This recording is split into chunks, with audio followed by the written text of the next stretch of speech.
As its name suggests, this car is BMW's way of saying happy 30th birthday to the M5, a model whose importance we shouldn't underestimate.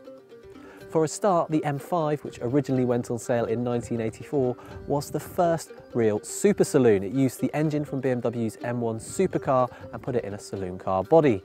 With 282 horsepower, it could get from 0 to 60 in just 6.5 seconds. Things have of course moved on since then, with each successive generation of M5 becoming more luxurious and more powerful than the last. What we have here is the pinnacle, the car that should best embody what the M5 is about. But what is that? Well, it's the idea that you don't have to compromise in order to have huge performance. So you get a big boot, there's 520 litres of space back there, plus room in the back to comfortably seat 3 adults.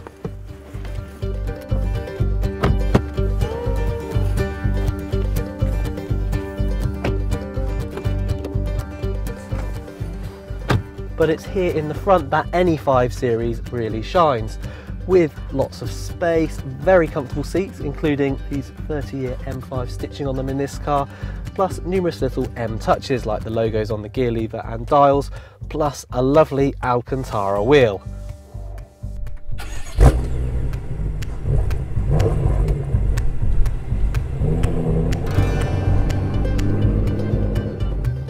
Now I have a confession to make here, and that is that when I first drove this new generation of M5 back in 2011, I had my reservations, and that was because as the first turbocharged M5 it had a lot more low down torque than its predecessors, which in turn could make the rear wheel drive chassis feel a bit lively. Because of this, I even questioned whether it would reach the point of needing 4-wheel drive.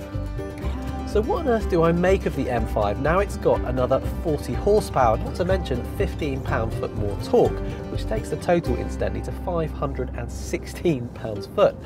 Well, before we get into that, let's just discuss how BMW's engineers found the extra power and also what other things feature on this 30-year special edition model. To answer that first question, the extra power is a result of tweaks to the engine management system combined with more boost pressure for the 4.4 litre V8 2 turbochargers. As for the second point, the upgrades primarily consist of those things already seen on the M5 competition pack. So that's a ride height lowered by 10mm, stiffer springs and dampers, a new more direct steering setup and a reconfigured electronic stability control system. There's also a smattering of special badges, dark chrome exhaust tailpipes and 20-inch wheels as standard. The end result is a very good car, and not only because with the extra power this M5 can get from 0 to 60 in just 3.9 seconds, nor because with the electronic speed limiter taken up it can now hit 190 miles an hour flat out. Rather, it's the sense that the M5 is also quiet enough and comfortable enough and nimble enough to excel on any kind of road.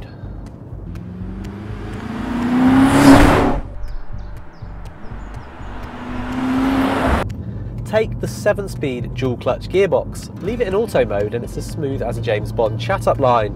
But knock this gear lever over here to put it in manual mode and then up the shift speed using this button, and it's as sharp and as precise as any supercars. God, this thing's fast.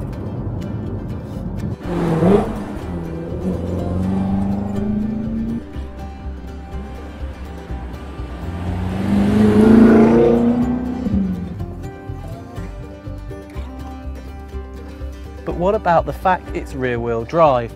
Well, there's no doubt that it keeps you on your toes, but as long as you exercise restraint, particularly when the roads are wet or you're on top of your game when you do decide to go for it, the chassis is so well balanced that the M5 does at least feel like it's always on your side. As you can probably tell, I'm rather taken with this particular M5, not least because for all the performance you can still eke about 25 miles to the gallon out of it, or about 400 miles from a full tank of fuel. The downsides? Well, the price has swollen from a standard M5 £74,000 to an eye-watering £92,000. Oh, and BMW is limiting production to just 300 models. Still, you have to say, as far as 30th birthdays go, this is quite the way to celebrate.